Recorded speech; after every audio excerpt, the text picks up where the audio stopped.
Oremos. Padre bueno, gracias por este día, gracias por el privilegio que tú nos das de venir a adorarte, por la fe que nos has dado en Cristo. Gracias, Señor, porque tú nos llevas en tus manos. Ayúdanos, Señor, a descansar en ti, ayúdanos también a obedecer tu palabra y a ponerla en práctica. Te pedimos, Señor, que lo que se va a dar aquí no lo diga yo, sino tú. En el nombre de Jesús. Amén. Pues, como mismo estaba diciendo el pastor, hierro con hierro se afila y una persona con otra. Esto está en Proverbios 27, 17. Y vamos a estar hablando sobre este texto basado en varios ejemplos de la Biblia y cómo esto se pone en práctica en nuestras vidas. Porque, ¿qué pasa cuando usted le da a un cuchillo con una lima? ¿Qué pasa? Se afila. Pero, ¿qué es lo que ocurre ahí? Fricción, desgaste. Quiere decir que la lima ejerce fuerza con el cuchillo y el cuchillo pierde. ¿Qué pierde? Material, pierde metal. Pero ¿cuál es el resultado? Que el cuchillo tiene filo y está listo entonces para hacer aquello para lo que se hizo, para cortar. Cuando usted intenta cortar un bistec con un pedazo de carne, con un cuchillo que nunca se le ha dado filo, pues usted pasa trabajo, se le lastima la mano y al final no corta nada, el bistec no queda bien y se le duele el brazo de tanta fuerza que tiene que hacer. Pues nuestras vidas tienen que ser afiladas y como cristianos estamos llamados ¿a qué? A la santificación. Y así lo dice la Biblia, ser más como Cristo, pero este proceso no se da solo. Este proceso, como dice ahí, hierro se afila con hierro y el hombre con otro hombre, una persona con otra persona. Quiere decir que es muy ingenua y falta de sabiduría y tonta la idea de que podemos santificarnos y podemos crecer como cristianos y como personas separados de la iglesia, separados de los hermanos. De hecho, la Biblia pone, el apóstol Pablo explica que la iglesia es el cuerpo de Cristo y que nosotros somos miembros los unos de los otros y que cada miembro tiene su función.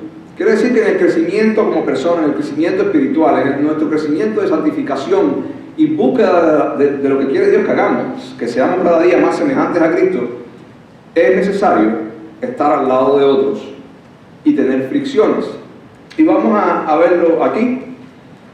Y esto tiene que ver tanto en la familia, en el nivel familiar, en el nivel de amistades y en el nivel de la iglesia. En todos los niveles. La disciplina, Dios usa para disciplinarnos otras personas.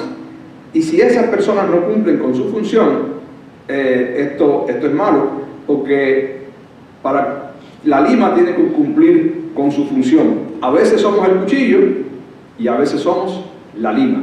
A veces tenemos que ser rectificados, disciplinados, a veces nos toca a nosotros rectificar o disciplinar a otros. Pero así lo estableció Dios, la vida en comunidad. El cristiano crece en comunidad, no puede crecer solo en su casa. Eso es completamente afuera de lo que dice la Biblia. Es como que querer manejar un carro sin refrigerante. No, tiene que estar todo. Si falta algo, no camina el carro. Si le quita el refrigerante, se quema el motor aunque tenga aceite y aunque tenga gasolina. Hierro con hierro se afila, y así el amigo se afila con su amigo. Vamos a ver primero a nivel familiar cómo se da esto y qué problemas ocurren cuando no se pone en práctica. Y vamos a verlo primeramente a nivel familiar. Le voy a leer rápidamente lo que ocurre en Crónicas 22:9 en la historia del rey David. Dios le hace una promesa al rey David, y era una promesa conocida por la familia del rey David y por la corte real, por todos los que estaban en el palacio. Y esto es lo que le promete Dios al rey David. Y no solamente era una promesa, era una orden. Pero tendrás un hijo que será un hombre de paz. Le daré paz con sus enemigos de todas las tierras vecinas. Su nombre será Salomón, y durante su reino yo le daré a Israel paz y tranquilidad. En este texto queda claro que Dios le había dicho a David: el próximo rey de Israel va a ser Salomón. A diferencia de las naciones paganas, que el derecho al trono era siempre del hijo mayor, Israel no. Si ustedes investigan, Israel necesariamente no siempre fue el hijo mayor el que le daba el trono. Y esto se cumple con Salomón. Salomón no era el hijo mayor, era uno incluso de los menores. Había muchos hijos mayores que él. Pero Dios dijo: este va a ser el rey. Lo sabían los profetas, lo sabía David, lo sabía la corte del palacio, lo sabían todos los hermanos de Salomón. Y esto era una orden de Dios y una orden del rey. Pero vamos a ver que hay otro hermano, un hermano mayor que era el mayor que estaba vivo, porque los otros dos que eran mayores que él, Amnón y Absalón, ya habían muerto. Vamos a ver que hay un hermano mayor que se llama Adonías. Y hay un momento en que Adonías se rebela contra su padre y reclama el trono de Israel, sabiendo que el trono pertenecía por orden de Dios ¿a quién? A su hermano Salomón. Por ese tiempo, ya cuando David estaba viejo, encamado, y ya se estaba llegando, se olía que en cualquier momento podía fallecer. Por ese tiempo Adonías, hijo de David, cuya madre era Hagit, comenzó a jactarse diciendo: voy a proclamarme rey. Estaba haciendo planes en contra de Dios y en contra de su padre. Voy a proclamarme rey. Pero dice: bueno, y es simplemente porque tenía el deseo de grandeza. Vamos a ver. Así que él consiguió carros de guerra con sus conductores, reclutó 50 hombres para que corrieran delante de él, es decir, guardaespaldas. Y ahora bien, vamos a ver cuál es el trasfondo, por qué pasa esto. Ahora bien, su padre, el rey David, jamás lo había disciplinado y ni siquiera le preguntaba: ¿por qué haces esto o aquello? Y esto que está diciendo aquí, que ni siquiera le preguntaba, no es que David no le preguntó: oye, ¿por qué te buscaste 50 guardaespaldas? No. David no sabía lo que estaba haciendo su hijo. Es que eso fue un patrón de vida. Desde que el niño nació, el rey David nunca lo disciplinó, nunca lo corrigió, nunca le dijo: ¿por qué haces esto y por qué haces lo otro? Y esto conlleva a esta actitud de que, bueno, yo quiero el reino y el reino es mío. No había un carácter formado, o sí, había un carácter mal formado, podemos decir, y tomó esta mala decisión. Dice Adonías, repito: ahora bien, su padre, el rey David, jamás lo había disciplinado, ni siquiera le preguntaba: ¿por qué haces esto y aquello? Y Adonías había nacido después de Absalón y era un hombre muy apuesto. Es decir, era el hijo mayor vivo, era un hombre bien parecido. Parece que eso también lo hizo equivocarse un poco. A veces esas cosas pasan. Y vamos a ver que Adonías, las consecuencias de no criar bien a ese hijo, las consecuencias de no pulirlo, las consecuencias de que su padre, que debería ser la lima, no lijó a su hijo, que era el cuchillo, no lo dio lima, no lo disciplinó, no lo mordió, resultan en este momento desagradable y luego resultan en la muerte del mismo Adonías. Y cuando nosotros no criamos bien a nuestros hijos, no les damos la disciplina que llevan, vamos a pagar las consecuencias. ¿Cuándo le ocurrió esto a David? Cuando estaba débil, encamado. Cuando nosotros estemos más débiles, más vulnerables, vamos a pagar las consecuencias de no haber afilado aquello que teníamos que haber afilado, de no haber corregido aquello que teníamos que haber corregido. Aquí vi una nota que dice: si no disciplinas hoy, las consecuencias llegan cuando puedes hacer casi nada. Y el fin de Adonías fue la muerte. Porque Adonías se rebeló contra su padre, pero David se enteró, mandó a buscar a Salomón, proclamó a Salomón rey, gracias a Dios se arregló todo, y Adonías pidió perdón por su vida, porque le iban a matar, y Salomón lo perdonó. Le perdonó la vida a Adonías. Salomón toma el poder, le perdona la vida a Adonías, pero Adonías insiste en buscar la manera, de qué manera yo me salgo con las mías. Porque ya la malformación estaba ya hecha en el corazón. Por eso la Biblia dice: instruye al niño en su camino, y aun cuando fuere viejo no se apartará de él. Es que en aquello que el niño se va formando va a influir en muchas de las decisiones, en su conducta el resto de su vida. Los valores que le enseñes o que le dejes de enseñar de niño van a influir en el resto de su vida, en las decisiones que va a tomar. Y sí, Adonías fue perdonado en ese momento, pero no aprendió la lección. Un poco después, a Adonías se le ocurre pedir por esposa a una mujer que había sido concubina de David, Abisag. Es una mujer joven que habían puesto para cuidar a David en su ancianidad. Y en la cultura aquella tenía que ver mucho esto de pedir una mujer que había sido del rey. Usted dirá: bueno, pero si ya David está muerto, ¿qué tiene que ver que se case con esa mujer que ni siquiera se acostó con el rey David? Pero en este contexto sí tenía que ver mucho, desde el punto de vista político, desde el punto de vista social. Y a él se le ocurre ir a hablar con Betsabé, la mamá de Salomón. A Adonías se le ocurre, para que convenciera a Salomón de que le diera a Abisag, la que fue concubina de David, se la diera a él por mujer. Es decir, seguía tomando, ¿qué cosa? Malas decisiones. Cuando Betsabé le cuenta a Salomón: mira, tu hermano Adonías me pidió que tú le des por esposa a Abisag, la que fue concubina de David. Salomón dice: solamente falta que te pida el trono. Salomón ya se dio cuenta por dónde venía la cosa. Y ahí él decide que ya su hermano tenía que morir. La vida de su hermano, la existencia de su hermano Adonías representaba una amenaza para el reino. Era evidente que el muchacho insistía, iba a insistir. Y por causa de insistir en el mal, le dan pena de muerte. Y usted dirá: bueno, qué trágico. Bueno, muchas de las cosas trágicas que le pasan a los padres y a los hijos es porque no los enseñamos desde jóvenes a tomar buenas decisiones, no les enseñamos los principios bíblicos, ni siquiera les enseñamos muchas veces los principios básicos de la Biblia y de la moral. Y tenemos que tener cuidado, porque nuestros hijos, si usted no afila a su hijo, si usted no es la lima que afila a su hijo, otra lima lo va a hacer. Los amiguitos de la escuela le van a enseñar a decir malas palabras y cosas feas. El maestro de la escuela le va a enseñar marxismo, y le va a enseñar ateísmo, y le va a enseñar valores bien malos y todo lo que se enseña ahora, que el mundo está patas arriba. Si usted no enseña a su hijo, lo va a enseñar otro.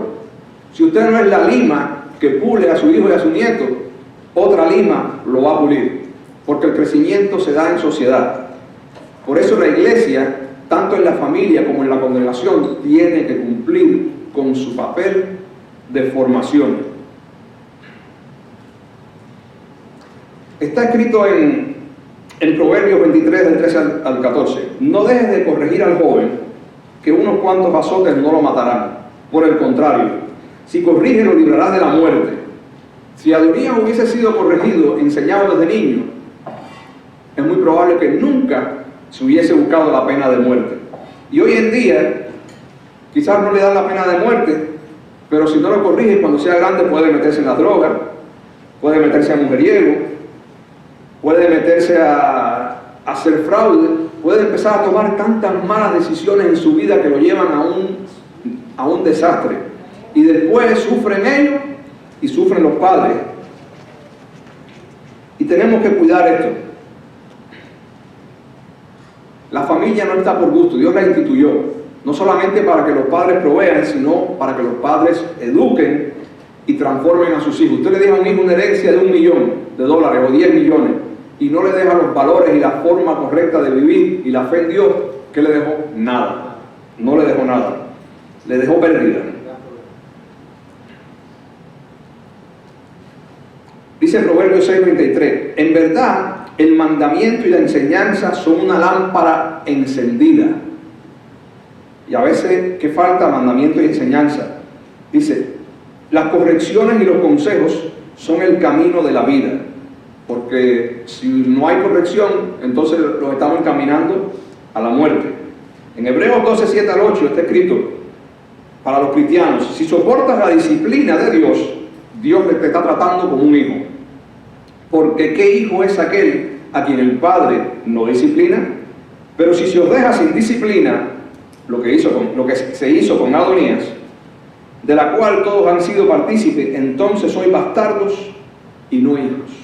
Y vamos después a hablar un poquito de esto, porque yo creo que Dios disciplina a todo el mundo, pero en la iglesia siempre está el que recibe la disciplina y el que la rechaza. En la iglesia y en las casas también está el hijo que recibe y la soporta, y está el que la rechaza y se rebela.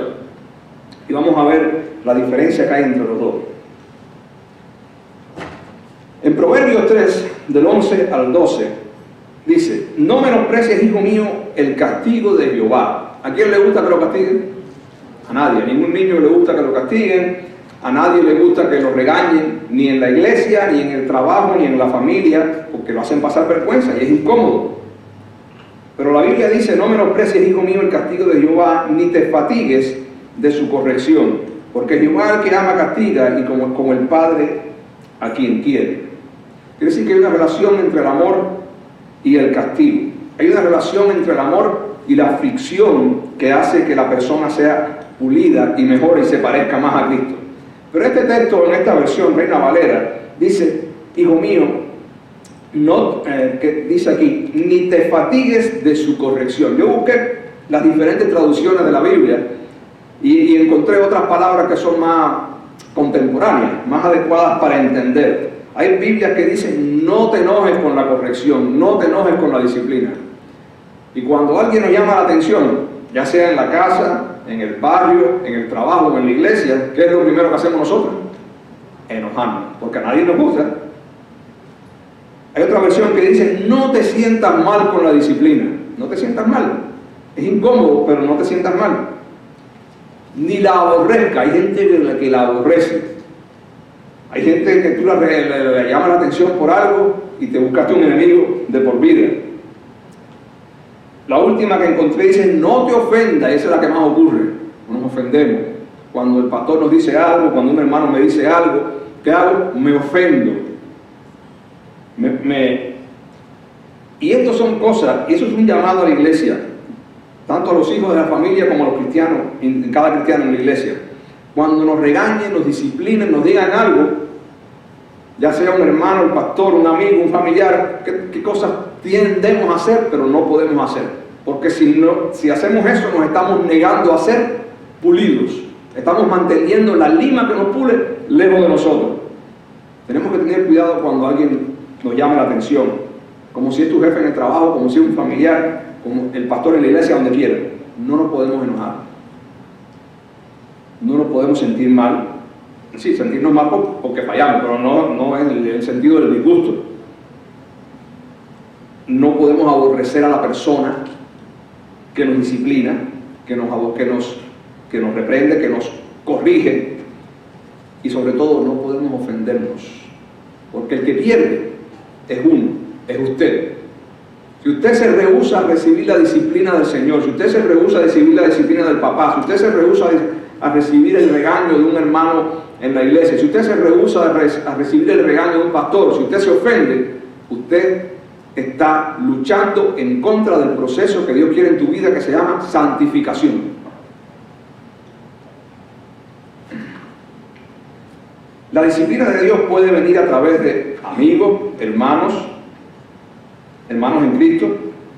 Puede venir a través de los padres, de los hijos, de la esposa, del esposo, de líderes de la iglesia, del pastor, etc. Y vamos a ver que Dios modeló esto. ¿Qué hizo Dios para venir a salvarnos? Lo primero que hizo. Sí, eso fue una de las últimas cosas que hizo. ¿Qué hizo? Lo primero que hizo para salvarnos, ¿qué fue? Se hizo hombre. Dios dejó su trono de gloria y se hizo hombre. Quiere decir que Dios vino al mundo no a pasarnos la mano. Vino a salvarnos, pero no pasándonos la mano. Él vino al mundo para salvarnos, pero ¿para qué? Para corregirnos. Porque tanto el mensaje de Juan el Bautista como el de Jesús, ¿cuál era? Arrepentidos, porque el reino de los cielos ha llegado. Y también decían, el hacha está puesta en la raíz. El árbol que da buen fruto será dejado, pero el árbol que no da fruto será cortado y echado al fuego. Quiere decir que Jesús vino y habló con los discípulos, habló con las personas en forma de hombre, 100% hombre. Les habló y los confrontó cara a cara.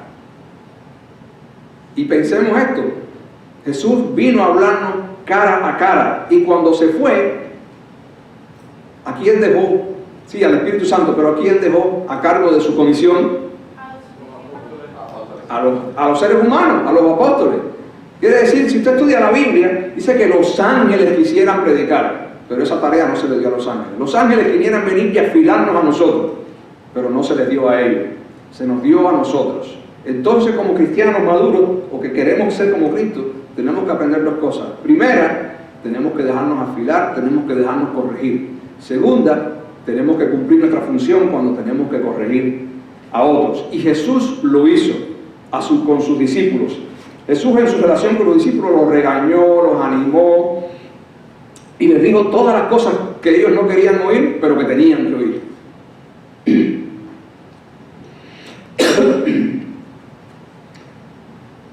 Dice, en Primera de Pedro, del 1 al 11, Primera de Pedro, versículo 11 al 12, dice la Biblia, lo que les mencionaba anteriormente. Los profetas, en el Antiguo Testamento, intentaban descubrir quién sería el Mesías, quién sería Jesús, y cuándo vendría al mundo. Pero Dios les hizo entender que lo que ellos anunciaban no era para ellos mismos, sino para ustedes, para nosotros que estamos aquí. Y este es el mensaje que les dieron a ustedes, que le comunicaron la buena noticia de que Jesucristo es Dios y vino al mundo a morir por nuestros pecados, y que todo el que crea en Él tiene vida eterna y perdón de pecado. Esa es la buena noticia. Y esto es algo que los ángeles mismos hubieran querido ver. Pero eso no se le dio a los ángeles. ¿A quién se le dio? A nosotros. Y Jesús lo hizo en la gran comisión. Nos mandó a hacerlo. Ir y predicar a todo el mundo, ir a ser discípulos a todas las naciones. ¿Y qué hace Jesús con los discípulos? Vamos a ver que Jesús hace varias cosas.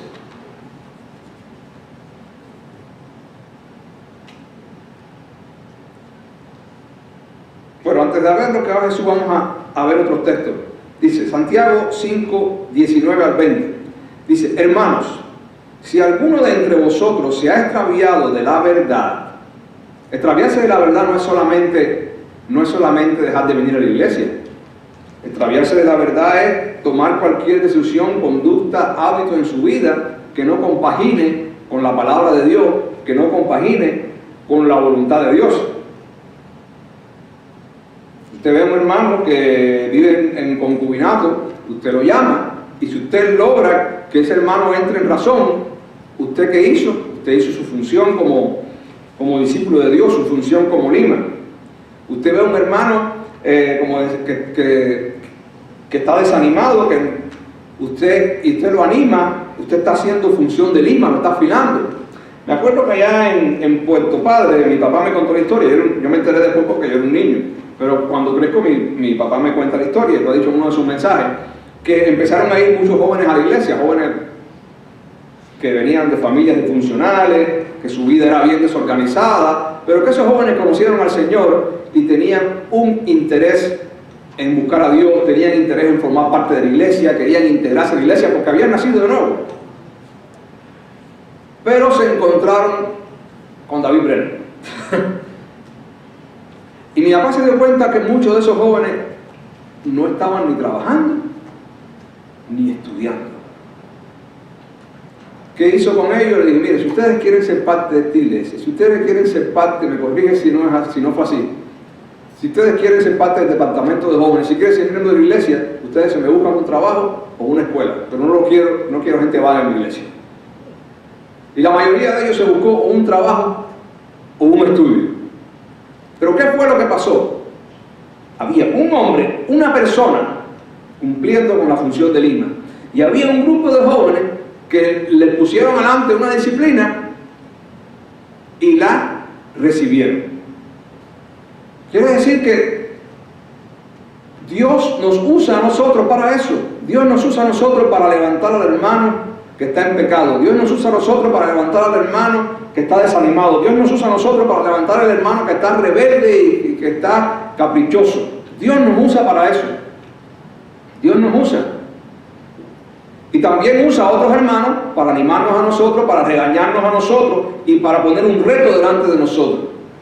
Y no podemos, porque tenemos a fallar de dos formas. Una, no le voy a decir nada al hermano porque se ofende. A veces los pastores lo piensan mucho para llamar a hermanos a contar. Y hay hermanos que se van de la iglesia. Bueno, ese hermano que se va de la iglesia simplemente se está separando del cuerpo de Cristo, no está aceptando la disciplina, está rechazando el proceso de santificación. Dice la Biblia que tenemos que buscar la santidad y la paz en la cual ninguno verá a Dios.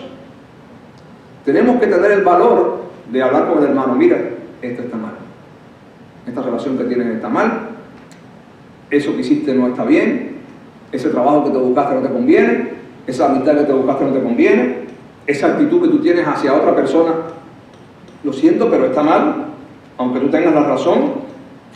Y también el que está del otro lado tiene que ser como el rey David, en el sentido bueno, porque hablamos del rey David, no disciplinaba a sus hijos, pero ¿qué podemos copiar del rey David? Ah, bueno, que el rey David cada vez que hacía algo malo y Dios lo mandaba a regañar como un profeta, ¿qué hacía el rey David? Se humillaba, pedía perdón a Dios, rectificaba. Él no decía, no, yo me voy a poner bravo con Dios, yo no voy a seguir yendo al templo a adorar a Dios, porque ¿qué se cree Dios? La mayoría de los reyes de Israel y de Judá, muchos de ellos, hay episodios en la Biblia donde profeta que fuera a regañar al rey, profeta que terminaba en la cárcel, o que lo mataban. Ahí vemos la historia de Jeremías, la historia de Juan el Bautista que le cortaron la cabeza, y la historia de muchos otros profetas. Por algo, cuando Jesucristo llora por Jerusalén, le dice, Jerusalén, Jerusalén, que matas a los profetas.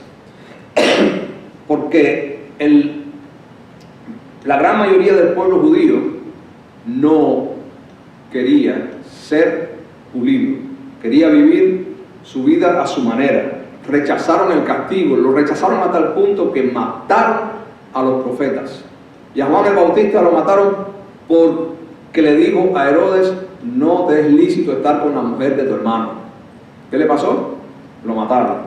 Y puede que un hermano en la iglesia le diga a otro, mira, lo que estás haciendo no está bien. Y por supuesto, no creo que nadie vaya a matar a nadie, pero nosotros muchas veces matamos a otra gente, ¿dónde? Aquí en el corazón. No soporto a fulano, no soporto a fulana, no lo soporto. Como una vez yo empecé a decirle a una señora, ay, pero vaya a la iglesia, trate de ir los domingos. Y me dijo, no me vengas con sermones, me dio la espalda y me dejó hablando solo. Es decir, me mató. En un sentido, me despreció. Y en esta iglesia, mi papá con el que más confianza tiene conmigo porque soy su hijo. Y como que es el que más confianza tiene, es el que más directo regaña. Y a mí no me gusta que me regañe, me cae mal. Pero yo siempre, uno tiene que estar alerta al corazón. Cada vez que me dice algo, mira, estás llegando tarde, o estás haciendo esto, o esto no es así. Mi reacción primera en el corazón, no es que en el corazón siempre es que me siento incómodo. Pero yo rápido, no es que esto es lo que me toca, esto es lo que me merezco. Esto es lo que me están diciendo para que yo deje el mal camino y entre por el buen camino. Y entonces cuando yo pienso en eso, automáticamente toda la molestia se me va. Y acepto la corrección. Desde que no me acuerdo, yo tenía 12, 13, 14 años, cosas muy sencillas. Llamaban por teléfono a la casa, yo cogía el teléfono y decía, ¡hey, venga ahí! ¿Qué pasó?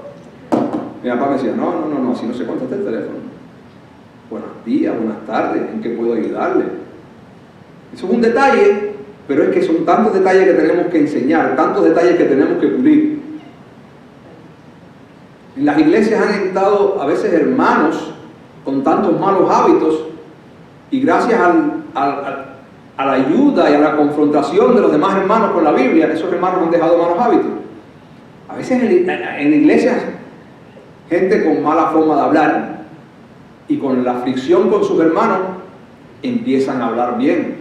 Gente con mala higiene y con la fricción con sus hermanos empiezan a tener una buena higiene. Gente vaga y con la fricción con sus hermanos empiezan a trabajar. Gente desorganizada y con la fricción con sus hermanos en Cristo empiezan a organizar su vida. Y nosotros no tenemos idea cuántas cosas Dios nos arregla aquí en la iglesia a través de las relaciones. A través de las relaciones con nuestros hermanos. Igual, si usted se relaciona con gente que no tiene los principios bíblicos, usted se va a deformar. Pero si usted se relaciona con gente con principios bíblicos, con gente comprometida con Dios, muchas veces usted le van a decir cosas que no le van a gustar, pero son las cosas que a usted le hace falta hacer para ser más parecido a Cristo. Si usted no se quiere parecer en nada a Cristo, póngase bravo, váyase de la iglesia, vaya a un lugar donde le digan que haga lo que usted quiera y que se ame a usted mismo. Pero si usted quiere ser más parecido a Cristo, entonces tenemos que aprender con la corrección. Tenemos que asumir lo que nos tocó. Me regañaron, me tocó, me regañaron. Hoy en día la gente no soporta que los regañen. Los jóvenes renuncian si el jefe los regaña, los padres se ofenden si regañan al niño. Usted llama a un padre de una escuela, oiga, mira, su hijo está así, así, así, y lo que usted escucha del lado allá, ¿y eso qué tiene de malo? ¿Con quién estoy hablando? Con él. Y entonces, y más en el momento que estamos viviendo, nosotros tenemos que tener cuidado. Tenemos que dejarnos disciplinar y tenemos que perder el miedo y disciplinar a otros, en el sentido del consejo, de la amonestación. Hoy por la mañana yo me estaba leyendo la historia de Esdras. Todos sabemos que el pueblo de Israel de Judá fue llevado cautivo a Babilonia por el pecado, especialmente por la idolatría, y la idolatría siempre llevaba consigo pecado de inmoralidad sexual. El problema es que el rey Ciro le da el permiso a los judíos, pueden regresar a Jerusalén, pueden edificar el templo, y eso fue un regalo para el pueblo judío. Pero Esdras, después que los judíos regresan a Jerusalén, Esdras, un profeta y un escriba, va a Jerusalén para ahí ayudar a construir el templo, ayudar a construir la ciudad y especialmente para enseñar a la gente de la ley de Dios. Y cuando Esdras llegó a Jerusalén, lo primero que se entera es que muchos líderes, incluyendo sacerdotes del pueblo, estaban casados con mujeres extranjeras. Y no era un problema de racismo, era que en esa época casarse con una mujer extranjera y adorar a sus ídolos era inevitable, eso iba de la mano.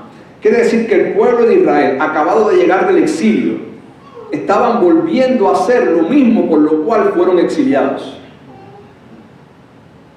Y nadie estaba haciendo nada. Y cuando Esdras llegó, dice la Biblia, y se enteró de eso, dice que se rompió la ropa, se arrancó la barba, pelos de la barba, y se tiró en el piso. Y mandó una convocatoria, dijo, si en 3 días el que falte, mandó una asamblea, mandó a buscar a toda la gente de Judá y los israelitas que quedaban cerca. Creo que de Benjamín también. Digo, en 3 días el que no esté aquí, vamos a romper la casa de él, vamos a decomisar sus bienes. Bien, una cosa bien trágica. Y reunieron la asamblea, hicieron una lista de toda la gente, de todos los hombres y líderes que se habían casado con mujeres extranjeras y estaban en ese asunto. Y dice que hicieron y juraron y pusieron por ley que esos hombres tenían que despedir a sus mujeres. Y usted dirá, pero qué trágico. Si usted se mete en el contexto de lo que estaba sucediendo, el pueblo de Israel estaba cometiendo las faltas por las mismas que fue destruido, que fue aniquilado, que fue llevado al cautiverio. Estaban cayendo en lo mismo. Y si Esdras no llega allí, y después de Esdras vino Nehemías, si no me equivoco, que siguió con la limpieza, si Esdras no llega allí y Nehemías, ¿a dónde hubiese llegado el pueblo de Israel? No se sabe en ese momento. Es decir, que Dios mandó a 2 profetas específicos que disciplinaran al pueblo, le dijeran las cosas que eran incómodas y lo ayudaran a hacer bien las cosas, a dejar el pecado, para que así la ira de Dios no volviera a caer sobre ellos. Hermano, cuando a usted lo regañen, cuando a usted le digan algo que no le guste, véalo como un acto de gracia. Este es Dios hablándome para que la ira de Dios no caiga sobre mí. Y no solamente la ira de Dios, las consecuencias de nuestras malas decisiones, de nuestros pecados. Porque lo que el hombre siembra, eso recoge. Y Jesús lo hizo así y moderó. Jesús estuvo con sus discípulos. Jesús regañó a Pedro. ¿Qué le dijo Jesús a Pedro? Pedro decía, no, Jesús, mira, no vayas a la cruz, no dejes que eso te pase. ¿Qué le dijo Jesús a Pedro? Apártate de mí, Satanás, porque tú no tienes las cosas, la vista en el cielo, sino en la tierra. ¿A ustedes creen que a Pedro le gustó eso? No. Pero él necesitaba escuchar eso. Jesús, yo voy a dar la vida por ti. Antes de que el gallo cante, me vas a negar 3 veces. ¿Usted cree que a Pedro le gustó eso? No. Siguiendo con Pedro, después que Jesús resucita, están desayunando los discípulos, estaba Pedro ahí, y ya Pedro sabía que él había quedado mal con Jesús, que lo había traicionado, que lo había negado. Y Jesús 3 veces le dijo, Jesús humano, le dijo, glorificado pero humano, le dijo a Pedro 3 veces, Pedro, ¿tú me amas? Y Pedro estaba avergonzado, pasando un momento incómodo, y las 3 veces Jesús le dijo, apacienta a mis ovejas. Quiere decir que Jesús estaba confrontando a Pedro, diciéndole cosas incómodas, cara a cara. Y Pedro lo asimiló. Pero el mismo Pedro, tiempo después,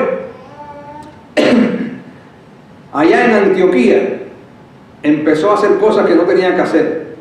Empezó a dejar de andar con los cristianos de Antioquía porque decía, porque había unos judíos de visita. Y decía, si los judíos me ven comiendo con personas que no son judías, se van a molestar conmigo, van a decirme que eso no está conforme a la ley de Moisés. Y entonces dejó a un lado, hipócritamente, a los cristianos que no eran judíos y empezó a andar solamente con los cristianos judíos. Y Pablo no soportó eso. Pablo públicamente le dijo, oye, ¿qué tú estás haciendo? No seas hipócrita. No seas hipócrita. O nosotros creemos somos salvos por cumplir con las cosas de la ley o por creer en Cristo. ¿Y ustedes creen que a Pedro le gustó que le dijeran eso públicamente? No. Pero esas cosas llevaron a Pedro ¿a qué? A ser un mejor cristiano, a prepararse mejor para lo que él tenía que hacer. Y si usted lee la epístola del apóstol Pedro, es una epístola fuerte para nosotros. Una epístola dura, porque nos confronta con el pecado, nos confronta con nuestras decisiones, nos confronta con el juicio divino. Quiere decir que, pero ese Pedro es un Pedro ya que había sido ¿qué? Preparado. ¿Con qué? Con momento, cara a cara con otra gente, empezando con Jesús y después con Pablo. Pedro, Dios lo estaba preparando, Dios lo estaba afilando. ¿Y qué usó Dios para afilarlo? Jesús hecho carne y Pablo y otras cosas en la Biblia y otras cosas en la historia que no están en la Biblia seguramente sucedieron. ¿Qué pasó con los discípulos cuando estaban en la barca? Hay una tormenta en el medio de la barca y los discípulos estaban asustados. Señor, despiértate que nos vamos a ahogar. Y Jesús calmó la tempestad y dijo, ¿por qué ustedes tienen tan poca fe? Entonces, ¿ustedes creen que a los discípulos les gustó que le dijeran que no tenían fe? No, pero tenían que recibir ese regaño. ¿Por qué ustedes tienen tan poca fe? 2 ocasiones Jesús alimentó a miles de personas. En la segunda ocasión Jesús dice, ven acá denle de comer a la gente. Sale Felipe. Pero Señor, no podemos ni con el salario de 8 meses de trabajo podemos alimentar a esta gente. ¿Y qué le pasó a Felipe? Felipe se olvidó del milagro que había hecho Jesús, se olvidó de que tenía a Dios delante. Y Jesús lo estaba ¿qué? Probando. Cuando María fue a decirle a los discípulos, el Señor ha resucitado, ¿qué discípulo creyó? Ninguno. Tú estás loca, le dijeron. Y Jesús se aparece inmediatamente y los regañó a todos por su incredulidad. ¿Qué recibieron los discípulos? Regaño. Pero ese día Tomás no estaba ahí. Por eso fue que se quedó con mala fama. Los discípulos dijeron a Tomás, el Señor ha resucitado. Tomás dijo, si yo no creo, no veo. Jesús, si yo no veo, no creo. Y Jesús se apareció y los regañó por su incredulidad. ¿Usted cree que a Tomás le gustó ese regaño? No le gustó. Hubo momentos en la Biblia en que hubo discípulos que sí se disgustaron y se fueron. Como el momento en que Jesús confronta a los judíos con que yo soy el pan de vida y el que come mi carne es verdadera comida. Se estaba refiriendo a su muerte en la cruz y a aceptar el sacrificio que él hizo. Y muchos discípulos de Jesús, dice la Biblia, que le dijeron, oye, esto que estás diciendo es muy difícil de aceptar. Y Jesús le dice, y como consecuencia, ¿qué hicieron muchos de esos discípulos? Dejaron a Jesús, dejaron de seguir a Jesús. La apostasía, dejaron de seguir a Jesús. Jesús se mira a los propios, a los 12 y le dice, ven acá, ustedes también se van a ir. Y Pedro le dijo, no, tú solamente tienes palabras de vida eterna, no otro. Quiere decir que los discípulos de Jesús, los más cercanos, la palabra que era dura para todos, era dura también para ellos. Pero hubo quien rechazó la palabra dura y hubo quien la aceptó. Y cada vez que nosotros aceptemos la palabra dura, que sea bíblicamente respaldada, ya sea del pastor, ya sea de un hermano, ya sea del papá, del abuelo, del tío, piense antes de reaccionar, porque lo primero que nos pasa es que nos ponemos como un gato. No sé si usted ha visto un gatito que te pone en forma de una herradura, echa las uñas para afuera y se le paran los pelos. Así como nos ponemos los cristianos cuando alguien nos viene a corregir algo.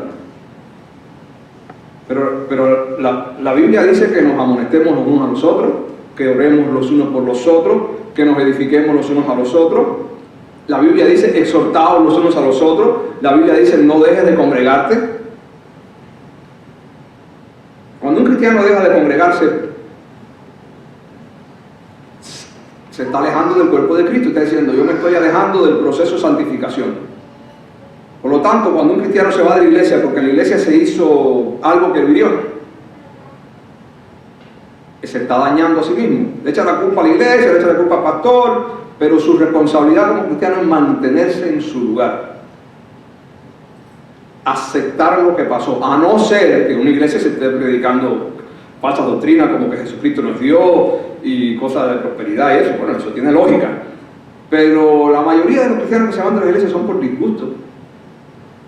Porque no le gustó una cosa que hizo el otro, porque el otro no lo miró bien, porque el pastor dijo una cosa en el púlpito, porque la mayoría de los cristianos que se van de la iglesia es por disgusto o perretas de niños. A veces más seria, a veces menos seria, pero es por perretas de niños, porque si la gente del grupo de alabanza dijeron esto, o porque si los hermanos que estaban preparando la comida dijeron aquello. Cualquier cosa, usted no tiene idea de las cosas que pasan en una iglesia y todo es por falta de madurez. Todo es por falta de madurez. Todo es por falta de que no aceptamos que otra lima nos ligue. Y muchas veces porque nosotros nos da miedo ir y lijar a otro. Pero estamos llamados a eso. Jesús lo hizo con sus discípulos. Jesús lo hizo con todos ellos. Jesús los regañó por ser incrédulos. Jesús los regañó porque los discípulos estaban discutiendo quién va a ser el mejor en el reino de los cielos, quién va a ser el más importante. Jesús les dijo, ustedes están hablando. Y llamó a un niño, ustedes, el que se humille como este niño, es el más importante en el reino de los cielos. En este mundo los gobernantes se señorean de la gente, los importantes se señorean de la gente, pero entre ustedes no va a ser así. El que quiera ser el mayor tiene que humillarse y servir a los demás. Jesús le lavó los pies a sus discípulos. Y Pedro decía, no, Señor, yo no estoy a mí, porque ¿cómo tú me vas a lavar los pies? Eso es muy humillante para ti. Jesús le dice, tú no te dejas lavar los pies, no tienes parte conmigo en el reino. En la mente de Pedro en ese momento estaba todavía esa idea de que si yo soy mayor, yo merezco más respeto. Jesús le enseñó, no. Aquí hay que servir a la gente, no pedir respeto, no exigir respeto, servir, humillarse, que yo voy a morir en la cruz por ti, que no lo mereces. Y Pedro aprendió, ¿qué cosa? Humillación, face to face, cara a cara, con Jesús hecho carne. Los discípulos discutían entre ellos y Jesús tenía que regañarlos. Quiere decir que los discípulos aprendían de sus propios conflictos. A Jacobo y Juan se le ocurrió pedirle a Jesús que ellos querían sentarse a la derecha y a la izquierda de él en el reino de los cielos. Los demás discípulos se pusieron bravos con ellos, los tuvo que llamar y explicarle cómo son las cosas. Sentarse a la derecha y a la izquierda, eso está solamente determinado por Dios Padre. Y tuvo que enseñar humildad. Quiere decir que los discípulos tuvieron que aprender entre ellos dos. Tenemos a Mateo, que era publicano, sirviente de Roma. Tenemos a Simón, que era un revolucionario judío, enemigo de Roma, y estaban los dos en el mismo bando. La Biblia no explica ni da detalle, pero por lógica se sabe que ellos dos tuvieron que aprender a amarse y olvidar sus diferencias. Quiere decir que entre los dos se afilaron. Una vez unos discípulos de Jesús le dijeron a Jesús, Señor, que caiga fuego del cielo y quemen a esos samaritanos que nos botaron de allí. Y Jesús los reprendió por eso. No, nosotros no deseamos mal a nadie. Jesús tuvo que reprenderlo. Y así tantas cosas hizo Jesús con sus discípulos. Y cuando Pablo iba a visitar a las iglesias, ¿qué hacía Pablo? Corregía a la iglesia, la regañaba, la corregía, la instruía. No con palabras lindas, con palabras fuertes. Pero es que la palabra fuerte es la que te hace cambiar, mejorar y imitar a Cristo. La palabra suave te deja en tu camino de perdición. Así que pensémoslo muy bien, hermano. El día que usted se disguste porque alguien hizo algo que no le gustó, el día que usted se disguste porque alguien lo regañó, porque le habló fuerte, tenga cuidado con sentirse ofendido. Y mucho más, tenga cuidado con aborrecer a ese hermano o a esa hermana, y tenga mucho cuidado con que se le ocurra dejar de congregarse, porque se está matando a usted mismo, se está destruyendo a usted mismo, está dejando de recibir la lima que lo afila, y al mismo tiempo está dejando de ser usted una lima que afile a otro. Y tenemos que tener mucho cuidado en nuestras vidas. Tenemos que dejarnos enseñar, tenemos que dejarnos corregir, tenemos que ser humildes y tenemos que corregir a otros. Siempre con la palabra de Dios, porque si usted corrige a otros sin la palabra de Dios, lo que está haciendo es echando a perder las cosas. Siempre con la palabra de Dios. Seguro que lo que usted va a decir y lo que usted reciba sea de la palabra de Dios. Y pidamos al Señor, a Dios, humildad. Esto es bueno, esto es salud para el alma. Dejar que Dios use a otras personas para pulirnos, aunque nos duela. Dejar que Dios nos use a nosotros para pulir a otros, aunque sea incómodo. Pero la comunidad cristiana, la iglesia, la santificación es en comunidad. Nadie se santifica solo. Nadie. Eso Dios lo creó. Dios lo creó así. El crecimiento espiritual, la semejanza a Cristo, ocurre en grupo, en comunidad, con las fricciones, con los problemas, con las rectificaciones y sobre todo con el amor de Cristo.